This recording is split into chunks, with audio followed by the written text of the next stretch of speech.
Hello friends, I'm Monica and you are watching Fun Gardening.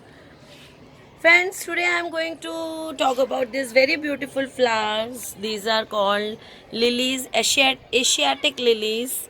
They grow from bulbs. Actually, all the true lilies they grow from bulbs. And some of the lilies, as the peace lilies, canna lilies, they are not true lilies. True lilies only grow from bulbs. So look at the flowers. They come in very beautiful colors, and they, as I said, they grow from bulbs. When you grow bulbs, bulbs are grown in October and November. And when you grow bulbs, apply high potassium fertilizer every 15 days from planting, means when you grow the bulbs, until 6 weeks after blooming. That means 1.5 months after blooming, keep on giving potassium fertilizer, as potassium fertilizer helps in blooming, as well as it protects the plant from diseases or any changes in the atmosphere, temperature changes. So potassium fertilizer is good for them.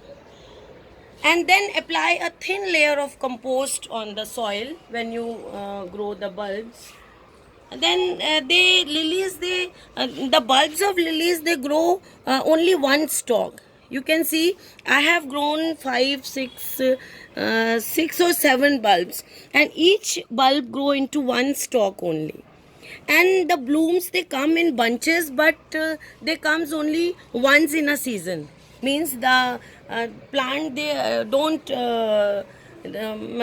plants, they don't rebloom again and again. Okay, they bloom only once. Then these lilies, they are perennial in a way that if you leave the, after flowering and after drying of the leaves, if you leave the bulbs in the ground, and then next year they sprout by themselves. So this way they are perennial. And after the buds come on the plant, they need high phosphorus fertilizer. That is lots of bone meal. When buds appear on plants, then add 4, 5 or 6 in this 16-inch pot, in which I have grown 5 to 6 bulbs. In this pot, I have added 5 to 6 tablespoons of bone meal every 20 days. You can add, so that the to make flowers bigger and live long. So after that bud appears, you give high phosphorus fertilizer, that is bone meal. And those who don't want to give bone meal, they can use super phosphate also. uh, Super phosphate or rock phosphate. Rock phosphate is better than super phosphate for flowering, for means phosphorus. So, and every 15 days fertilize with compost tea, as I do for all my plants. And they grow well in well drained soil. Take one part of soil, one part of sand, and one part of organic manure, and add 3-4 tablespoons of bone meal to that, and 2 tablespoons of or 2 teaspoons for 12-inch pot, and for 16-inch pot 4 teaspoons of potash powder, because potassium is very good for them. If you are you want to use some organic fertilizer, you can take powder of dried banana peels. That is also good for potassium supply of the plant. So this is how you make soil mixture. Don't use cocoa peat in this mixture.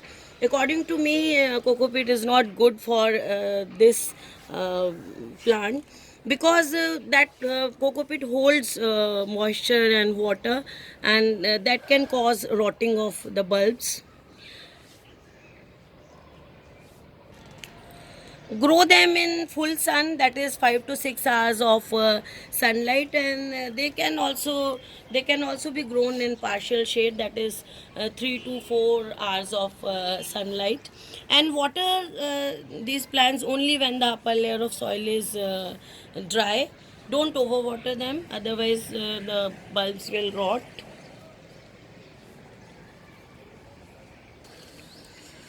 And keep on deadheading the spent flowers, as I said before, to stop the process of seed formation, otherwise the plant will spend its energy in forming seed, so which we don't want. And after all the flowers have faded, cut the stalks, cut the stems from here, not from the bottom near the soil level. Let these leaves photosynthesize.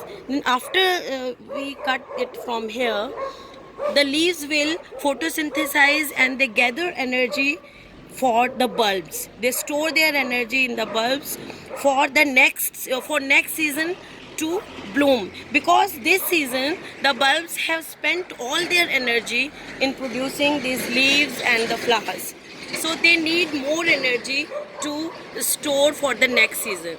That's why let them dry on their own.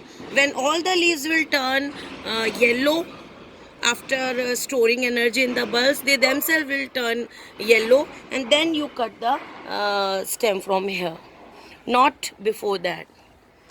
So this is how it will we will prepare the plant for the next season. So add when you are preparing soil mixture, add 1 teaspoon or half teaspoon of fungicide powder also in the soil mixture, to protect the bulbs from fungal infection, because they are fleshy and they can catch fungus.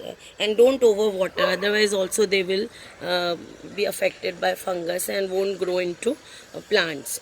And every 20 days spray your plants with neem oil to protect them from any pest infection and any fungal infection on leaves and stems. So friends, this is all about this is Asiatic lily. So friends, if you like my video, give it a thumbs up and share my video and subscribe to my channel. Okay friends, bye.